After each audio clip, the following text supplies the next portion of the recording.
शूनं वाह शूनं नरः शूनं कृषतु लाङ्गलम् शूनं वरत्रा बध्यन्ताम् शूनं अष्टामुदिङ्गया। सुखद हो अश्व और वाहन, सुख दे हमें मनुष्य। हल सुख के साथ खेत जोते, जुए सुख पूर्वक बांधे जाएं। मीठी हो चाबुक की मार भी। शूनं न फाला विकृपन्तु भूमि शूनं कीनाशाभियन्तु वाहे शूनं पर्जन्य मधुना पयोभि शूनासिरा शूनमस्मासु दत्तम्।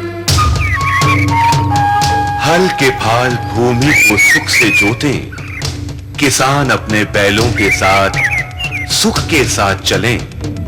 बादल अपनी मिठास और जल से हमें सुख दें, हमें सुख दें इंद्र और वायु।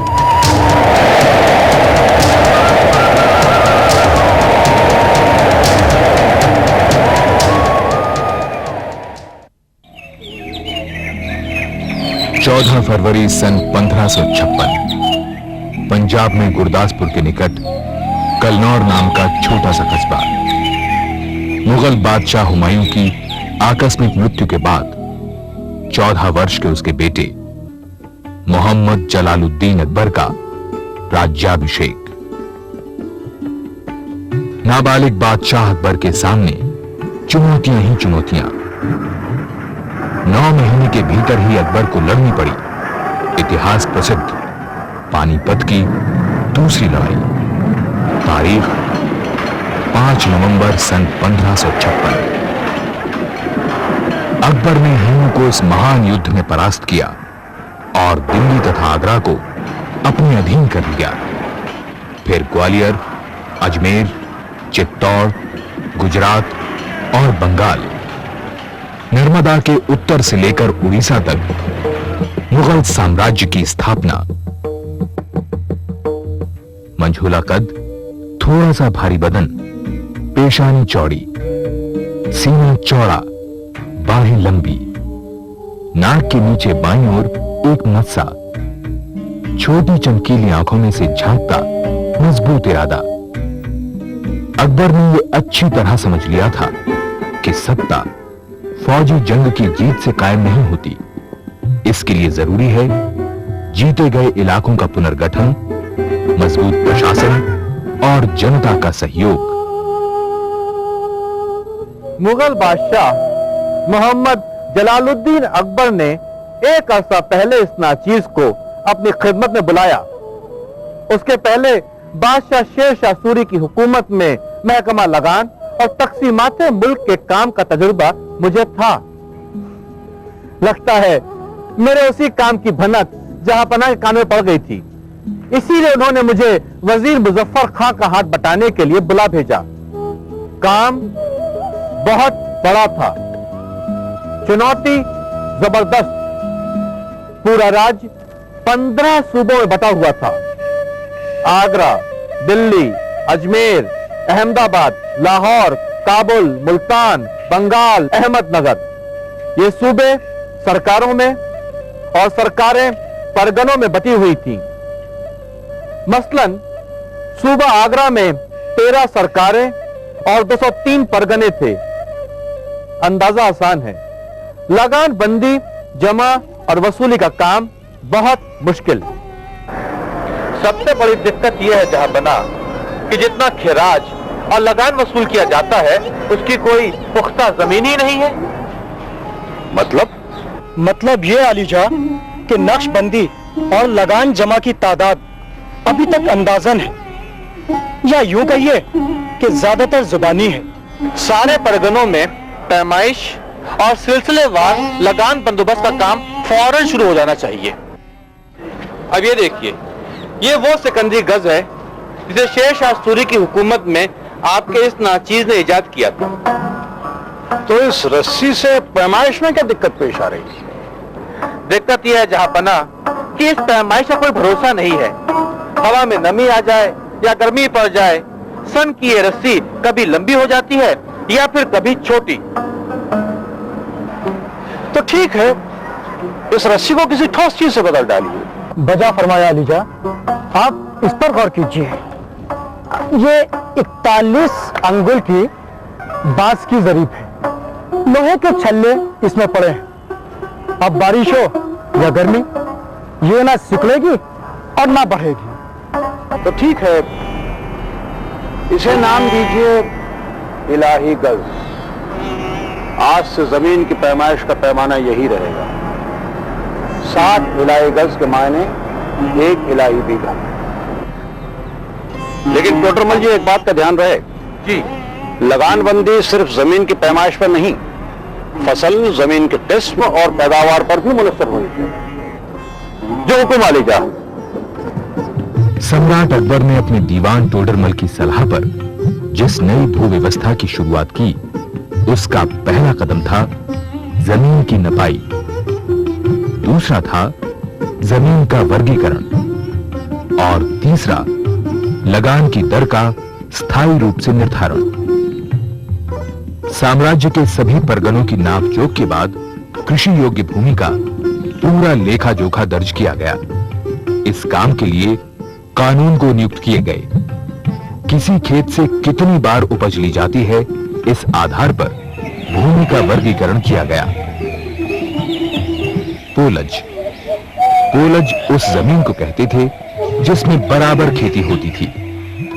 पड़ौती या परती, वो जमीन जिसे दोबारा उर्वर होने के लिए साल 2 साल खाली छोड़ना पड़ता था। छाछर, ऐसी जमीन जो उर्वर होने के लिए 4 साल तक परती छोड़ी जाए। और बंजर, वो जमीन जो 5 या उससे भी ज्यादा सालों से खाली पड़ी हो। ये 4 मन 12.5 सेर किस हिसाब से लगान कुता गया मालिक? भाई, पोलज जमीन की औसत उपज 1 बीघा पर 13 मन होती है ना, इस हिसाब से इस औसत उपज का 1/3 4 मन 12.5 सेर हुआ ना।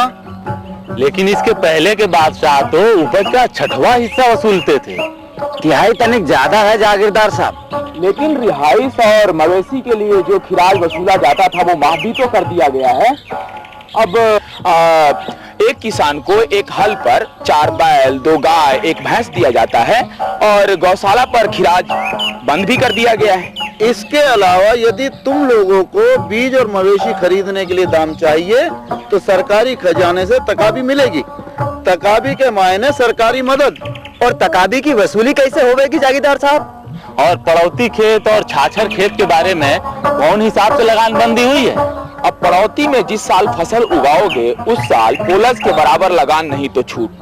और छाछर बंजर जमीन पहले साल में 2/5 और बढ़ते बढ़ते 5वें साल में पूरा लगान देना होगा।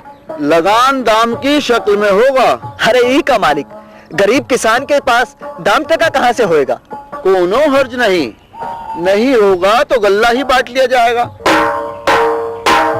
सुनो सुनो, लागत है शाही मुनादी वाला आ रहा है। शहंशाह हिंदुस्तान मोहम्मद जलालुद्दीन अकबर के हुक्म से हर आमो खास को ये इत्तला दी जाती है कि आज से जजिया कर की वसूली खत्म की जाती है। भाई गजब हो गया।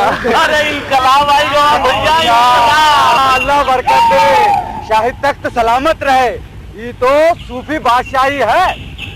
सारे खुदा के बंदे एक समान।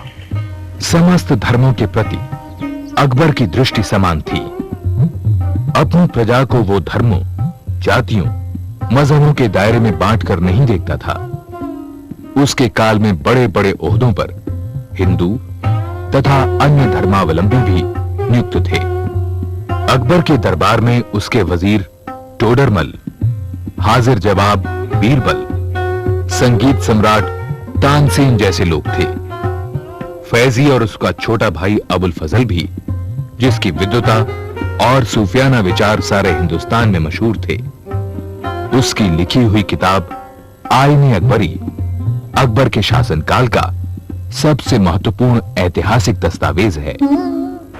बादशाह अकबर की जिंदगी तमाम हुक्मरानों के लिए एक मिसाल है। कि हिंदुस्तान जैसे मुल्क में जहां अनगिनत तहजीबें, कौमें, नस्लें, जुबानें, मजहब और रीत रिवाज हों, वहां हुकूमत को कैसा होना चाहिए। सन 1569 में आगरा के पास सीकरी नाम के छोटे से गांव में बादशाह ने बसाया फतेहपुर सीकरी। एक तरफ कमल, घंटियां, जंजीर, झूलते हुए झरोखे जैसे हिंदू निशान, और दूसरी तरफ इस्लामी गुंबद, मेहराबें, शेख सलीम चिश्ती का मकबरा, पंचमहल और इबादत खाना, जहां हर मजहब और यकीन के आला हालिम एक दूसरे से बहस करते।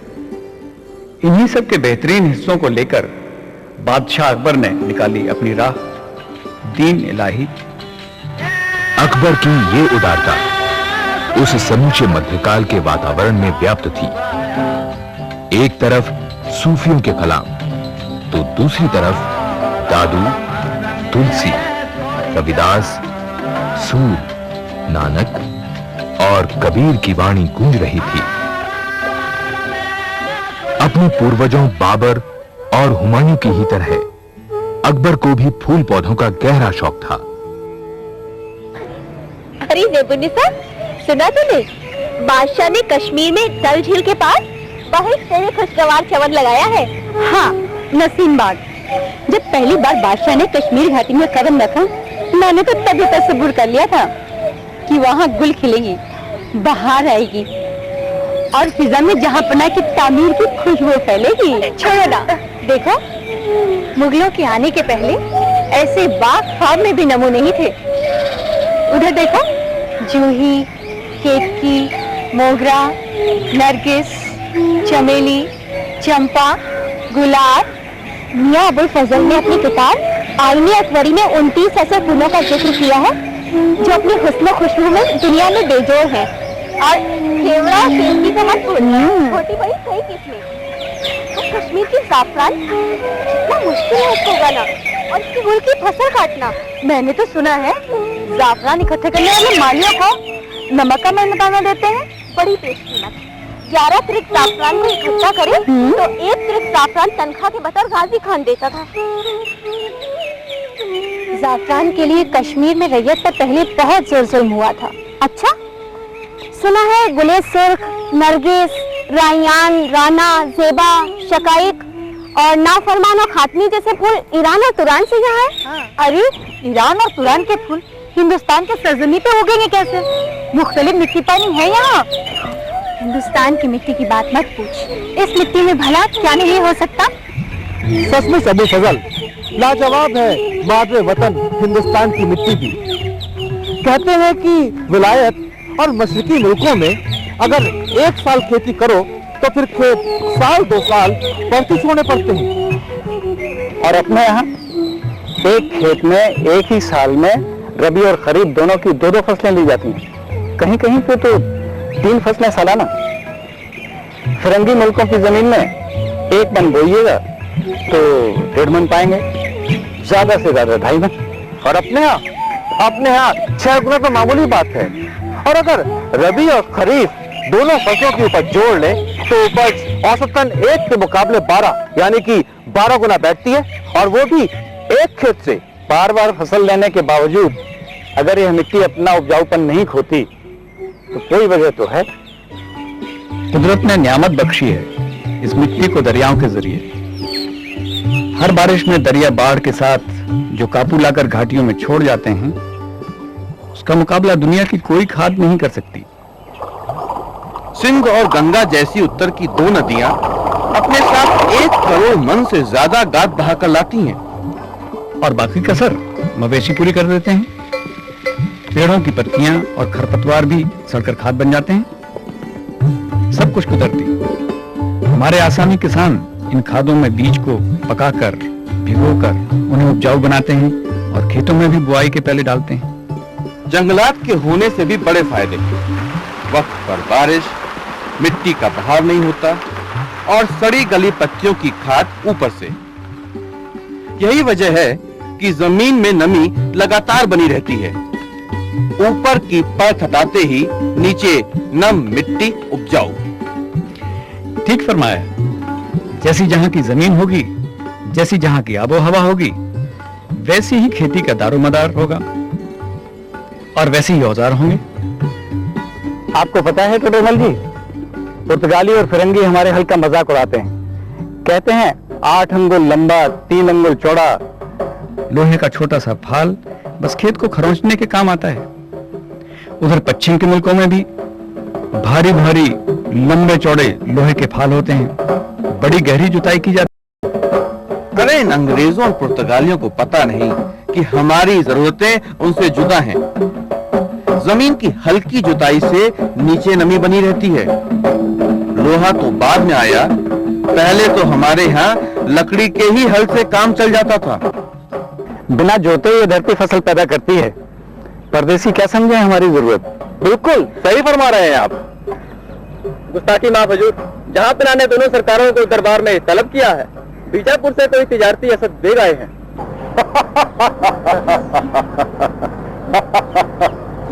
आइए टोडरमल जी, आइए अबुल फजल, आपसे रूबरू होइए। आप हैं जनाब असद बेग साहब, बीजापुर से तशरीफ लाएं और कहते हैं हमारे लिए एक अजीब अनोखी चीज लाएं। जहां पना अगर कोई खाने पीने की चीज है तो फिर मेरे ख्याल से शाही हकीम को तलब कर लिया जाए। वाह टोडरमल जी, जुबान से लफ्ज निकला नहीं और शाही हकीम हाजिर। हाँ तो असद बेग, आप अपना तोहफा हमें पेश करें। जहां पना, ये चीज मुझे बीजापुर में हासिल हुई। सुना पहली बार पुर्तगाली इसे गोवा लेकर आए थे। हिंदुस्तान में तो हुजूर ऐसी चीज कभी देखी ही नहीं गई। ये 3 हाथ लंबा नेचा, दोनों छोरों पर बेशकीमती मोती, मूंगे की मोहाली और सोने की चिलम, ये सब मैंने आप ही के लिए बनवाया सरकार। एक नजर डाले हुजूर।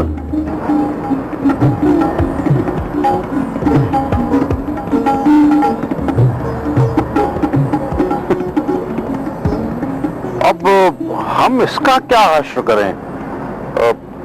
कौन सा तिलिस्म कैद है इसमें? जरा सी मोहलत जहां बना। ये मुझे बीजापुर के सुल्तान आदिल खान ने आप ही को नजर करने के लिए भेजा है। वो तिलिस्म इसी में कैद है जहां पना। क्या है? इसे तंबाकू कहते हैं जहां पना। तंबाकू? मक्का और मदीना में ये पहले ही जा चुकी है। आप भी इसका लुत्फ ले। गुस्ताखी माफ जहां पना, जिस चीज का जिक्र आलिमों ने हमारी किताबों में नहीं किया, आप उसको कबूल ना करें। ये गैर मुल्क की चीज है। किसी गैर मुल्क की चीज की रिवायत को सिर्फ इसलिए कबूल न किया जाए कि उसका जिक्र हमारी किताबों में नहीं है, ये तो बात वाजिब है। लाइए इसे हम कबूल करते हैं। इस तरह अकबर के शासन के अंतकाल में सन 1604 में तंबाकू के धूम्रपान का प्रवेश हुआ।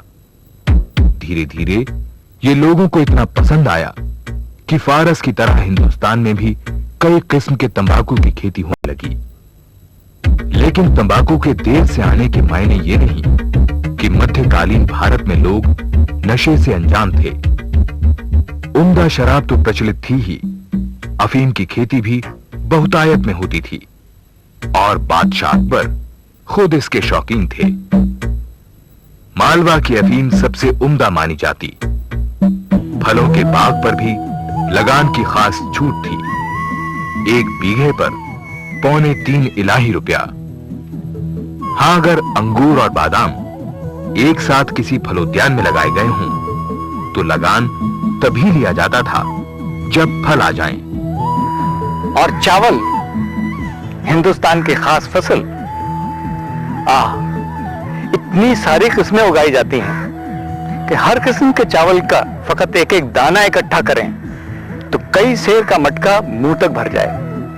बंगाल, उड़ीसा, बिहार, अवध, इलाहाबाद, आगरा, दिल्ली, लाहौर और खानदेश, दरार और कश्मीर चावल के इलाके थे। बंगाल में तो एक साल में कहीं कहीं धान की 3 फसलें ली जाती। कार, सुबदास, शाली बंगाल के बेहतरीन चावल की किस्में थी। खरीफ में ज्वार, बाजरा, कोदो, सांबा, मंडुआ पैदा होते। दालों में मसूर, मटर, मूंग, उड़द, मोठ, लोबिया, कुल्दी और अरहर। इस दौर में फसलों की तादाद 40 से भी ज्यादा हो गई। तंबाकू के अलावा कॉफी और चाय भी इसी दौरान आए। ये वो फसलें हैं जो थी तो मेहमान, लेकिन इन्होंने हिंदुस्तान को अपना घर बना लिया और इस वतन की मिट्टी ने भी इन्हें हमेशा के लिए अपना बना लिया, हमारी तरह। नकदी फसलें यानी व्यापारिक खेती ने इस दौर में बहुत तरक्की की। कपास और गन्ना तो थे ही, रंगाई के लिए होने वाली नील की खेती का भी विकास हुआ। अवध, इलाहाबाद, आगरा, मालवा, लाहौर, मुल्तान, दिल्ली और अजमेर सूबों में यह बहुतायत में होती।